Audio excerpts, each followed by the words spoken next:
Bharatiya Janata party में मैं इसके प्रारंभिक दिनों से ही रहा। पार्टी के वरिष्ठतम नेता श्रीमान अटल बिहारी वाजपेयी, राजमाता जी सिंधिया, लाल कृष्ण जी आडवाणी, सुषमा स्वराज, सुंदर सिंह भंडारी जैसे बड़े नेताओं के साथ मैंने काम किया है। मैं अटल जी को फॉलो करता था। वो भारत माता को क्या रूप देते थे, कैसा उसका वर्णन करते थे। वो कहते थे कि भारत कोई जमीन का टुकड़ा नहीं है, ये जीता जागता राष्ट्र पुरुष है। इस देश के संबंध में वो वर्णन करते थे, कवि थे, कंकर कंकर शंकर है और बिंदु बिंदु गंगा जल है। अटल बिहारी वाजपेयी हमेशा मुझे आगे बढ़ाते थे और उनके स्पीच को मैं फॉलो करता था। यहाँ से आगे बढ़ते हुए हम बहुत सारी बातों को उनसे ग्रहण करके भारतीय जनता पार्टी में हम रहे। अटल जी जब प्रधानमंत्री थे तो उन्होंने पूरे देश में 3 बड़े जो राज्य थे उनको उन्होंने 2-2 भागों में बांटा। हमारा छत्तीसगढ़ पहले अविभाजित मध्य प्रदेश में था, उन्होंने उसको एक दूसरा राज्य बना करके छत्तीसगढ़ बनाया, बिहार को झारखंड बनाया और उत्तर प्रदेश को उत्तराखंड। और इस तरह से उन्होंने प्रगति और उसकी आगे बढ़ने की भावना को आगे बढ़ाया। मैं ऐसा मानता हूं कि जैसे ही छत्तीसगढ़ बना, भारतीय जनता पार्टी मेजॉरिटी में नहीं थी।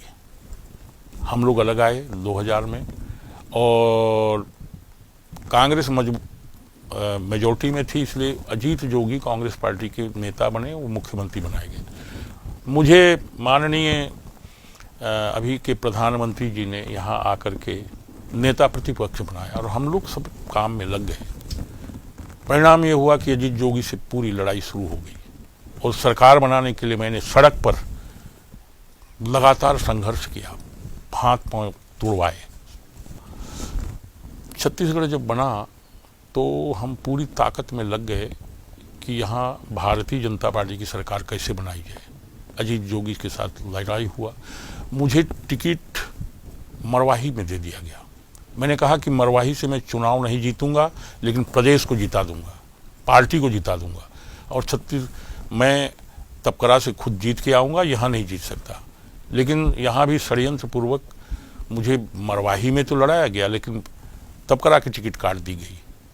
अजीत जोगी के साथ जब मेरा संघर्ष शुरू हुआ, मैं उसके विरुद्ध आंदोलन नगर घड़ी चौक में प्रारंभ किया था। बहुत सारे लोग थे और वहाँ पर बेरहमी से लाठीचार्ज हुआ, मेरे पर भी और सब पर।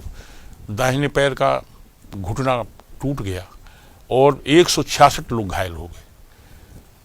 उसके बाद में मैं प्लास्टर बांध करके पूरे प्रदेश का दौरा किया और इस दौरे के कारण अजीत जोगी हिल गए और परिणाम ये हुआ कि जैसे चुनाव का समय आते गया, हम बहुत तेजी से पार्टी को ऊपर ले आए।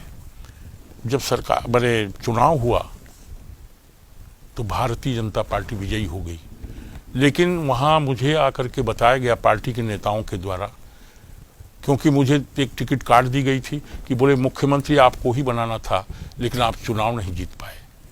और परिणाम ये हुआ कि किसी अन्य को बना दिया गया और लाठी डंडा, मेहनत, परिश्रम हमने किया और हमको किसी भी प्रकार के किसी दायित्व से वंचित कर दिया गया। सबसे एक महत्वपूर्ण बात है, उस समय जब भारतीय जनता पार्टी की सरकार थी, उसके निर्माण में सबसे बड़े एक हमारे योजनाकार, लड़ाकू और तेजस्वी नेता थे दिलीप सिंह जूदेव। बंधुवर दिलीप सिंह जी अपने मूंछ को दांव पर लगा करके कहा कि अगर सरकार नहीं बनेगी तो हम मूंछ एक तरफ काट देंगे, और उन्होंने बहुत परिश्रम किया। लेकिन सबसे दुर्भाग्यपूर्ण बात ये थी कि दिलीप सिंह जी को नीचा दिखाने के लिए अपने ही गवर्नमेंट में तरह तरह के षड्यंत्र हुए। जसपुर में 5, 7, 10 लाल बत्ती मार दिया गया। जब वो एक कार्यक्रम में थे और खुड़िया दीवान उनके साथ में बैठे हुए थे, उनको पुलिस ने जबरदस्ती घसीट करके ला करके वो अपने गाड़ी में डाल दिया। कोई कार्रवाई नहीं हुई उस समय, और केवल ये काम दिलीप सिंह जी को नीचा दिखाने की दृष्टि से किया गया।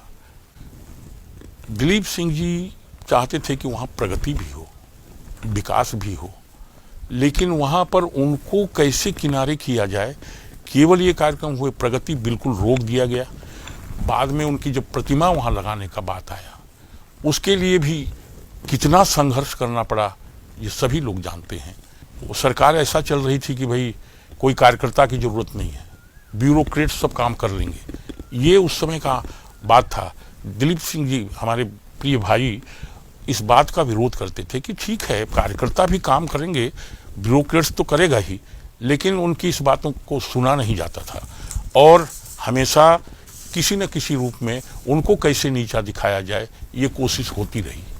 दिलीप सिंह जी ने कहा कि ये तो प्रशासनिक आतंकवाद जसपुर में फैला हुआ है, इससे कैसे कार्यकर्ताओं को बचाया जाएगा, यहाँ काम कैसे होगा।